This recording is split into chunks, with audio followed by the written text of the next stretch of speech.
नमस्कार, कसे आहेत सगळे? मजेत ना? असायलाच हवं. आज तुम्हाला दाखवणार आहे क्रॉस स्टिच साठी लागणाऱ्या वस्तू काय काय लागतं. तर सर्वप्रथम हा दिवा, हा बघा, हा दिवा असा आहे. ही अशी एक वायर आहे आणि ही तुम्ही अशी गळ्यात घालून इथे ह्याला बटन आहे. हे बघा, ह्याच्यामध्ये तुम्हाला कितपत मोठं कितपत बारीक हवा लाईट ते करून तुम्ही क्रॉस स्टिच करू शकता. आणि जेव्हा तुम्हाला नको असेल तेव्हा तुम्ही हा असा बंद करू शकता. सेकंड थिंग तुम्हाला लागणार आहे हा चार्जर. याच्यासाठी जेव्हा हा लाईट वापरून डीम होतो तेव्हा तुम्ही चार्जरनी त्याला चार्ज करू शकता. त्यानंतर लागणार आहे तुम्हाला हे रिंग. ही तुम्ही बोटात घालून, म्हणजे तुम्हाला सुईने जेव्हा इथे सुई लागते तर तेव्हा तुमचं संरक्षण होतं. त्यानंतर तुम्हाला लागणार आहे ही कातर. ही बघा, ही अशी असते, कात्रीसारखी नाही आहे. ओ आय एम सो सॉरी, कुठे गेली माझी कातर? पडली वाटतं खाली. I am so sorry. आणि त्यानंतर तुम्हाला लागणार आहेत ह्या सुया. तर हा असा एक बॉल असतो, त्याला ह्या सुया लावून ठेवू शकता, म्हणजे हरवण्याची शक्यता कमी असते. आणि मग ह्या सगळ्या वस्तू तुम्ही एका डब्यात ठेवून तो डबा तुमच्याबरोबर ठेवू शकता. आणि मेन थिंग क्रॉस स्टिचला लागणार आहे ते कापड. हे बघा, अशा प्रकारचं हे कापड असतं क्रॉस स्टिचचं. असं जाळीचं कापड असतं आणि तुम्हाला विणायचं. ही मागची बाजू आहे आणि पुढच्या बाजूला तुम्हाला हे असं दिसणार विणल्यावर.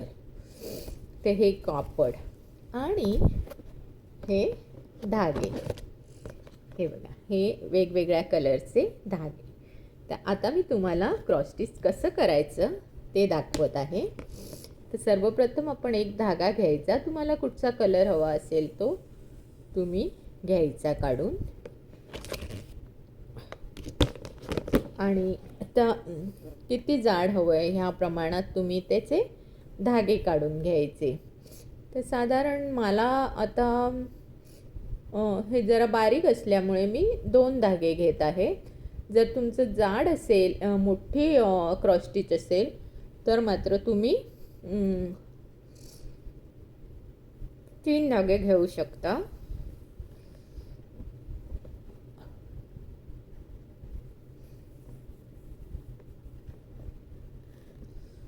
फक्त हे काढताना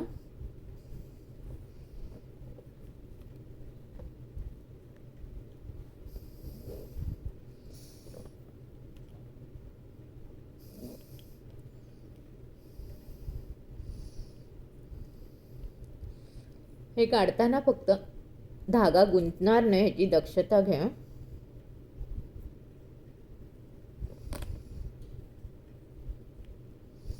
हे बघा, मी एका हाताने हा गुंडाळला, म्हणजे हा नंतर आपल्याला वापरता येतो. आणि हे जे 2 मला आता हवे आहेत ते मी घेतले. आणि मी मगाशी एक गोष्ट तुम्हाला दाखवायला विसरली.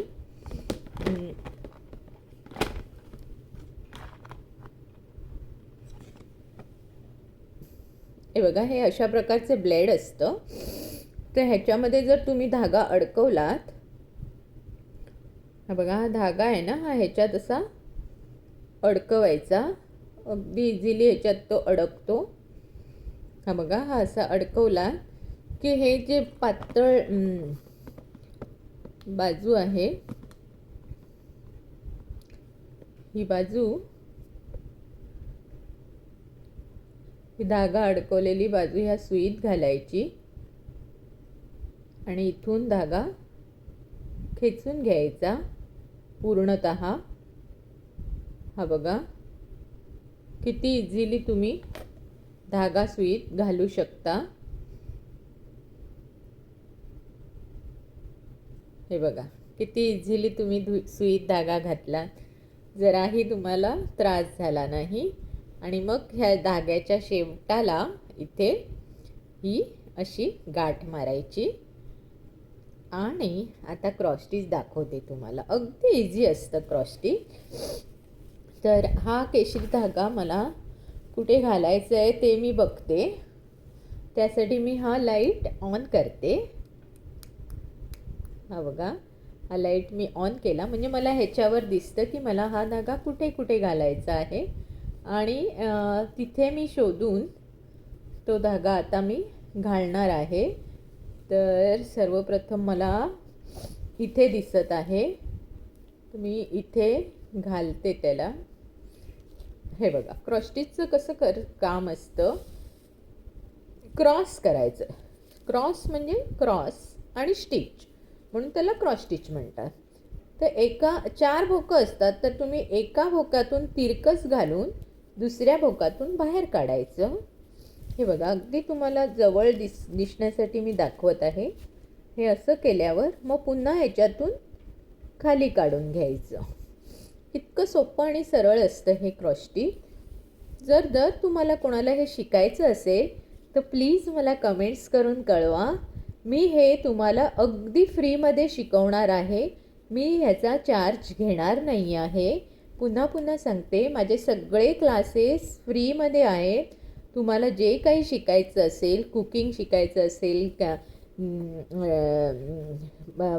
विणकाम शिकायचं असेल, भरतकाम शिकायचं असेल किंवा स्टिचिंग शिकायचं असेल, काहीही तुम्हाला जर शिकायचं असेल तर प्लीज मला सांगा आणि मी फ्रीमध्येच शिकवणार आहे. तर अशा प्रकारे मी हे क्रॉस स्टिच आता तुम्हाला दाखवत आहे करून. खूप मजा येते हे करताना. आणि आपण कोणालाही गिफ्ट काही बाजारातून आणून देतो तर त्यांच्याकडे त्या वस्तू ऑलरेडी असतात नसतात, शिवाय त्या वस्तूला काही किंमत नाही राहत. कारण आपण दिलेले गिफ्ट कधी काळी त्यांना आवडतं की नाही, त्यांच्या स्टेटसला ते साजेसं आहे की नाही, हेही आपल्याला माहीत नसतं. पण हे जे आपण घरात बनवून दिलेली वस्तू जर त्यांना दिली तर त्यांना अतिशय आनंद होतो की काहीतरी आपण त्यांना बनवून दिलं, ह्याचा त्यांनाही आनंद होतो आणि आपल्या मनालासुद्धा खूप समाधान मिळतं. अरे, काहीही उचलून आपण त्यांना दिलं नाही, तर आपण स्वतः हे बनवून त्यांना दिलं आहे, ह्याचा आपल्यालासुद्धा खूप आनंद होतो. तर तुम्ही सगळ्यांनी याचा विचार करा आणि जर काही तुम्हाला शिकायचं असेल तर मला अगदी जरूर कमेंट्समध्ये कळवा. शिवाय जर तुम्ही माझ्या चॅनेलवर नवीन असाल तर मला लाईक, शेअर आणि सबस्क्राईब करायला विसरू नका. कारण माझं चॅनल हे फक्त ह्याचं नाही आहे, तर मी ब्लॉगिंग करते, कुकिंग करते, कविता वाचन करते, स्टिचिंग करते. तर जे काही तुम्हाला कसली अडचण असेल तर प्लीज मला कमेंट्स करून कळवा. मी तुमच्या सगळ्या प्रश्नांना उत्तरं देईन. आणि आता मी हे माझं सेशन पूर्ण करत आहे. जर तुम्हाला माझं चॅनल आवडलं असेल तर नक्की मला लाईक, शेअर आणि सबस्क्राईब केल्याशिवाय पुढे जायचं नाही. धन्यवाद.